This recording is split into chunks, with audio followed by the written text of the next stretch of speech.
الله وحده لا شريك له وأشهد أن محمدا عبده ورسوله لا نبي بعده. اللهم صل وسلم وبارك على نبينا محمد وعلى آله وصحبه ومن والاه.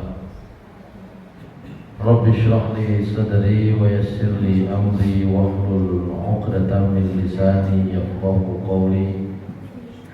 ربي زدني علما وارزقني فهما برحمتك يا أرحم الراحمين. Jamaah salat Isya yang Ramadan di Masjid Al-Amin yang dimuliakan Allah Subhanahu wa taala.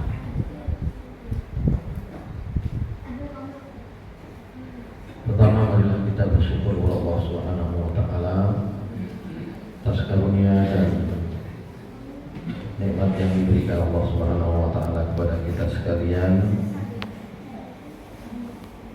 terutama nikmat yang disebut oleh Rasulullah SAW banyak membuat kita tertipu dan lalai, nikmat sehat dan nikmat kesempatan.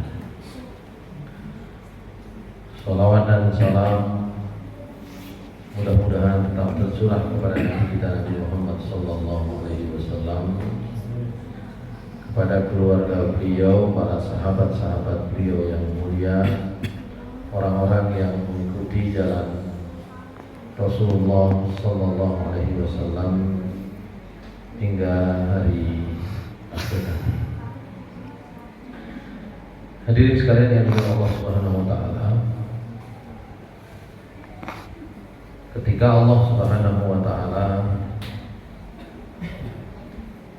menegaskan, menyebutkan dengan tegas, A'udzubillahi minasyaitonirrajim, Syahrul Ramadan alladzi unzila fihi al-Qur'an hudan lin-nasi wa bayyinatin minal huda wal furqan. Al-ayah belakangnya agak panjang. Allah Subhanahu wa taala ingin memberikan kepada kita pengertian bahwa hidayah Al-Quran itu tidak hanya bisa diperoleh, diambil oleh orang-orang yang bertakwa. Di awal surat memang Allah menyebut bahwa Al-Quran itu hudan lil muttaqin, petunjuk bagi orang yang bertakwa. Tapi di ayat 185-nya Allah menyebut bahwa Al-Quran itu hudan linnas, petunjuk bagi manusia secara umum tentu saja. Masyaallah muslimin rahimakumullah. Tapi memang nanti juga disebutkan oleh Allah Subhanahu wa taala bahwa justru dengan datangnya Al-Quran orang itu banyak berselisih. Ya.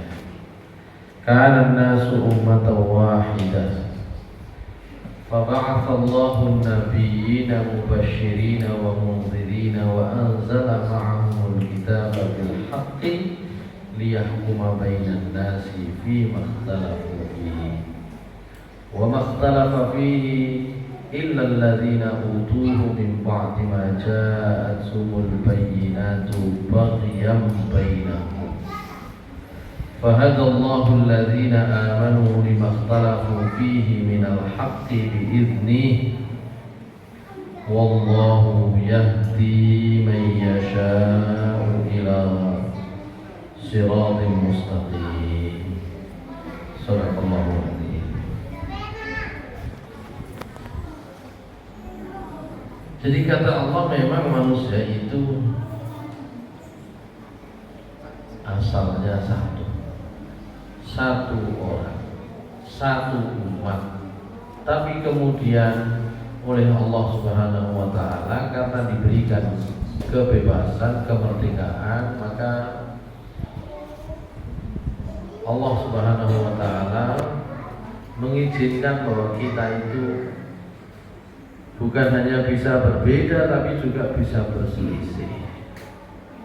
Seringkali perselisihan itu justru setelah ada ayat Al-Quran, ada kitab Allah yang diturunkan. Hadirin sekalian yang dimuliakan Allah Subhanahu wa taala. Tadi saya di tempat lain menyampaikan bahwa karena itu kita ini sebenarnya berada dalam sebuah paham agama Islam. Semua orang akan menyatakan dirinya inilah Islam, tapi sesungguhnya dia sedang berada di dalam pemahaman tentang Islam. Dan ketika itu sudah dipahami secara personal atau mungkin juga dipahami dalam kelompok tertentu, maka disitulah muncul bukan saja perbedaan tapi potensi perselisihan. Maka kalau dengan ada yang berprofesi jadi guru, mungkin akan paham yang kita sampaikan yang disampaikan oleh guru itu sama satu, tapi yang diterima oleh muridnya itu bisa bermacam-macam. Maka kalau sudah begitu bagaimana? Yang paling penting adalah kalau di dunia pendidikan, berapa sih nilai minimalnya? Atau kalau di sekolah berapa KKM-nya? Artinya apa? Ada standar-standar dalam bahasa agama. Nah, standar-standar inilah yang perlu diketahui. Ada yang cakupannya itu luas, ada yang cakupannya pribadi. Maka dalam kesempatan ini saya ingin mengutip apa yang disampaikan oleh Rasulullah SAW, menyampaikan apa yang disampaikan oleh Rasulullah SAW, bahwa standar itu akan terus berkurang, susun, akan hilang sedikit demi sedikit. Kata Rasulullah SAW, la tanqudunna 'urwal Islam urwatan urwatan.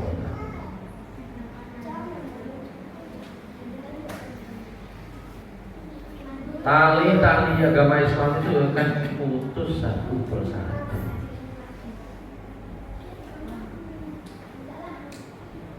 Kullama intaqadat urwatun tashabbatan nasu bil ukhra.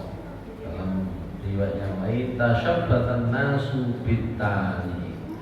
Setiap putus satu tali agama Islam akan berpegang orang-orang itu dengan tali yang lain yang masih belum putus. Wa awwaluha naqdun, kata Rasulullah, dan tali yang pertama putus itu adalah al-ahkam, hukum-hukum. Wa akhiruha, dan tali yang terakhir putus itu adalah as-shalah, sholat, kata Rasulullah SAW. Masyaallah muslimin rahimahumullah. Maka bisa kita petakan. Rupanya syariat Allah Subhanahu wa taala yang diturunkan kepada umat manusia, kepada kita sekalian itu secara umum dapat dikelompokkan menjadi 3 level, 3 tingkatan, 3 area. Yang pertama, tingkatannya, areanya adalah syariat, hukum-hukum yang wilayahnya adalah wilayah publik, wilayah umat, wilayah orang banyak. ada cukup banyak hukum Allah bicara tentang hukum publik. A'udzubillahi minasyaitonir rajim. As-sariqu was-sariqatu faqta'u aydiyahuma jazaa'an bima kasaba nakalan minallah wallahu azizun hakim. Orang yang mencuri, laki-laki perempuan, potonglah oleh kalian tangan keduanya, tangan laki-laki mencuri, tangan perempuan yang mencuri, sebagai jazaa bima kasaba, sebagai balasan atas apa yang sudah mereka lakukan. Nakalam minallah. Masyaallah muslimin rahimahullah. Tapi ini sudah putus kelihatannya. Sekurang-kurangnya di tempat kita, kalau gitu ya. Sudah ditinggalkan. Diskusinya, perdebatannya, perselisihannya sudah puluhan tahun yang lalu.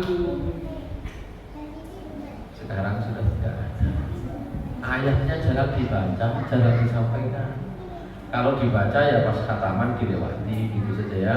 Oh ada di surat Al-Maidah gitu ya misalnya. Gitu saja. Selain itu kapan disampaikan? Coba perhatikan di mimbar-mimbar. Sebulan sampai mendengarkan kultum atau mungkin ditambah lagi nanti setahun lagi lah kita dengarkan khutbah Jumat atau hampir sudah tidak pernah.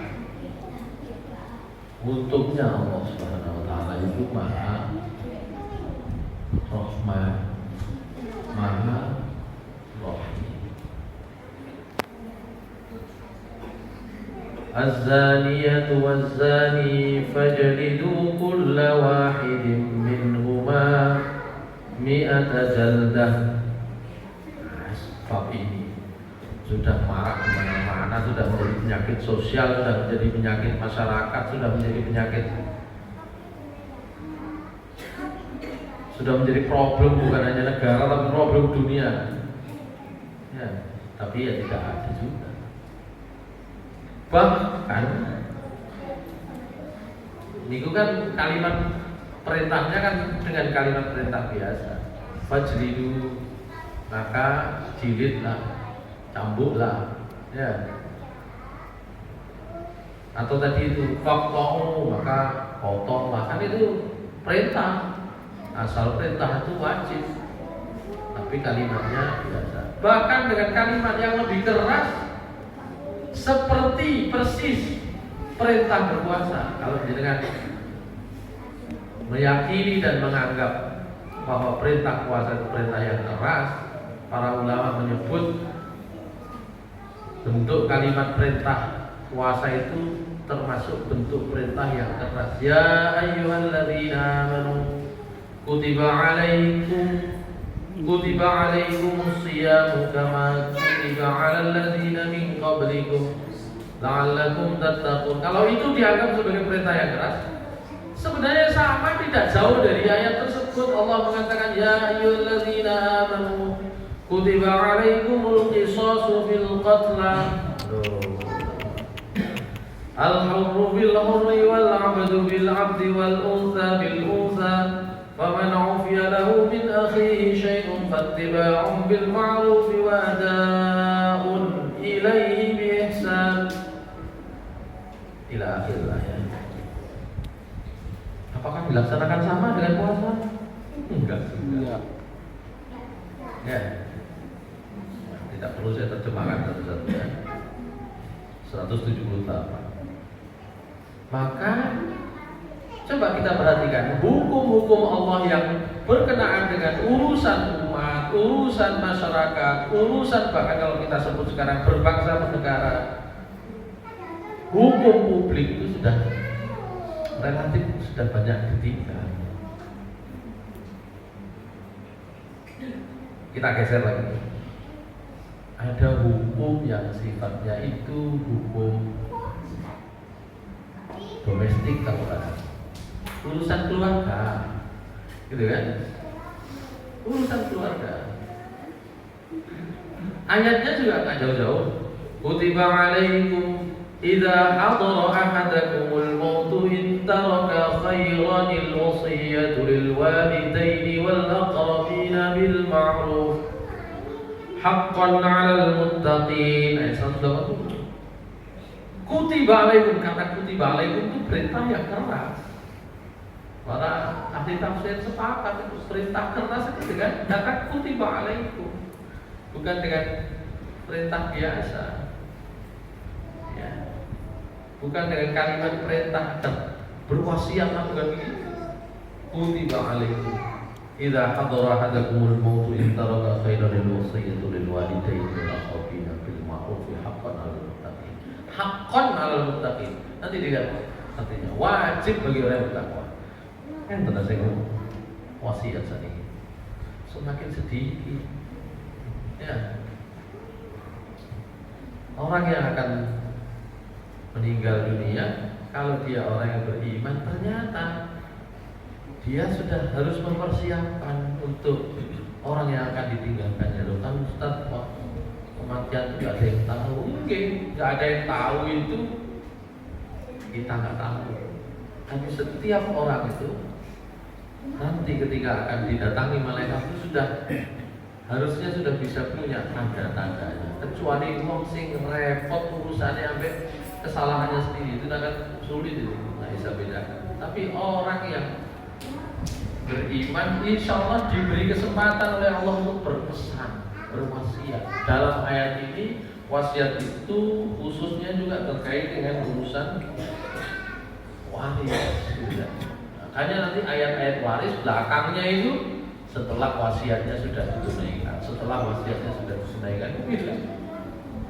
Ayat 11, ayat 12 waris itu sudah ditunaikan. Termasuk waris ini, ngaji waris itu angel boleh. Ngaji bapaan paling angel, Pak. Ya. Ngaji ini angel, praktek kita bakal iso kan gitu. Sebenarnya nggak susah-susah amat kok. Babnya juga nggak banyak. Ayatnya cuma 3 dalam Al-Quran. Ya, ayat 11, 12 dan nanti di ayat terakhir surat An-Nisa. Ya tentu saja bukan hanya itu, tapi yang pokok-pokok di situ. Sekarang kalau ditanya, tadi saya siang itu tak siap ke jamaah umroh ya, kemudian istrinya meninggal, ya ikut jamaahnya suami istri, tapi yang sang istri meninggal. Pertanyaannya, kalau istri meninggal, suami ini kebetulan beliau itu orang yang menikah dengan si istri ketika si istri dalam keadaan gadis gitu ya, tapi si suami sudah punya anak.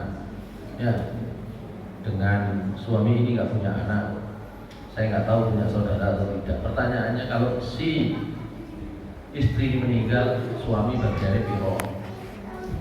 Nah, apa dulur oleh? Misalnya kebetulan nggak punya orang tua, atau kalau punya orang tuanya berapa bagiannya? Sebenarnya sangat buat repot-repot. Ustaz mau mulai wis digawe gampang mawon. Kan gitu biasanya kita. Wis sampai dulur pada dulur wis. Justru itulah pintu kita itu memakan harta orang lain yang kemudian kita tidak ketahui di situ. Dia nek kayak sampean padha enak sing kono sakjane kan nganti ganjel. Iki sakjane bagianmu piro sih kok digawe model ngene. Tapi sampe kawani kok. Apa gak dadi ganjelan harta kita? Tapi karena sudah kadung gitu, sudah ditinggal. Nanti tipe anak, tipe cucu, jatuh ke anak, jatuh ke cucu baru rame. Saya itu sering ada orang datang untuk membicarakan masalah waris, itu mesti ya 2 hal ininya sebabnya. Siji gak ngerti bab waris, ya. Yang kedua adalah sudah lama gak diurus bab warisnya. Kalau sudah lama sudah. Kalau dulu ketika masih ada orang tua, salah satu meninggal, wis nak yo enggak usah rame, mungkin enak kita. Terus rame nah wis iki wis gawe kabeh bareng-bareng wis iki sing ono. Tapi pembagiannya kan enggak pernah jelas. Oke, di situ selesai. Nanti sudah punya anak. Nanti ada yang salah satu ekonominya mulai sulit, baru ini apa ini? Gitu. Nah, ada yang teman itu yang konsultasi dulu bagiannya itu apa namanya kelihatannya itu nggak berharga di belakang, gitu ya. Karena itu masih diberi lagi, wes nggoni kono pisan, karena nggak dibagi tapi didasarkan pada oh iya wes podo ini kok ditambahi gini gitu. Nggak dihitung betul itu. Sekarang tempat yang kayak nggak strategis itu tiba-tiba jadi jalan tol gitu kan. Dulu sing lihatnya ini melu velocity gitu kan. Sekarang tidak dibagi sejak awal, tidak dibagi dan tidak diberi pengertian. Ya. Bukan hanya sekedar pembagian tapi juga pengertian. Tapi ini ilmu kan sudah ditinggal. Urusan keluarga ini. Ya, urusan suami istri talak dan rujuk itu yang di sekarang itu yang numpuk itu ya, jajar-jajar parkirannya semakin banyak. Ini biar dia oleh memulainya kan begitu ya. Karena tidak hukum-hukum terkait dengan urusan domestik, urusan keluarga tidak dipelajari dengan baik. Tinggallah level yang terakhir urusan pribadi, gitu ya. Nah masih di sini. Maka kata Rasulullah SAW, yang terakhir nanti putus sholat. Bahkan sebagian kita, ono kerabat tidak sholat biasa, ya kan? Sudah hilang keislaman. Sudah hilang. Kalau sudah semakin berkurang satu demi satu, sedikit demi sedikit, maka otomatis perselisihan terhadap persoalan-persoalan agama ini akan terus muncul. Memang gak sama, nangkepin, ya, menyampaikannya juga tidak sepenuhnya. Kita nggak bahas. Oleh karena itu di kajian-kajian itu saya sering, oke lah monggo kajian tematik menghadirkan orang dari luar, dari Palestina, oke bagus tuntunan. Tapi yang rutin itu harus kita pelajari sedikit demi sedikit, bagian per bagian, terus gitu. Itu mesti harus ada. Kalau nggak gitu sama nggak pelajari. Hilang agama ini. Kita nggak ngaji. Ya. Atau sebentar-sebentar ganti ustadz misalnya ya. Ya nanti sebelum memilih ya diperhitungkan gitu ya. Kira-kira seperti apa. Jangan sampai ngaji fikih bab sholat, ganti ustadz bab sholat mana? Ganti ustadz bab sholat mana? Sholat tak kepian. Gitu. Kadang-kadang memang dia tidak menarik karena di sekitar kita sudah tidak dijalankan, nggak menarik memang. Di sekitar kita sudah nggak berlaku. Tapi ada resikonya itu berarti kita membiarkan agama ini putus satu persatu talinya. Nah maka ini kesempatan sebagai peringatan bagi kita semua, nasihat kita semua, ada masih banyak bagian dari ajaran agama ini yang harus dipelajari. Allah Subhanahu wa taala mengatakan dalam dua hal ya, dua ayat yang berbeda, ya ayyuhalladzina amanu khudhu bis-silmi wa la tattabi'u khutuwatis syaitan. Kabeh Mas, beragama itu kabeh. Meskipun kita nggak bisa jangkau karena keterbatasan kita, tapi usahanya adalah penuh, gitu kan? Usahanya adalah ya. Allah sudah menegaskan apa namanya? La ikraha fid-din, qad tabayyana ar-rusydu minal ghayy. Wa may yakfur bit-taghuti wa yu'min billah faqad istamsaka bil 'urwatil wuthqa. Nah itu. Jadi tamasuk bil 'urwatil wuthqa sesuai dengan hadis Nabi kita itu diperintah sebenarnya. Kalau Nabi menjelaskan proses lepasnya, putusnya, Allah memerintahkan bagaimana memegang erat, memegang teguh. Paman tamasaka bil urwatil wuthqa, maaf. Paman yu'min billah faqad istamsaka bil urwatil wuthqa.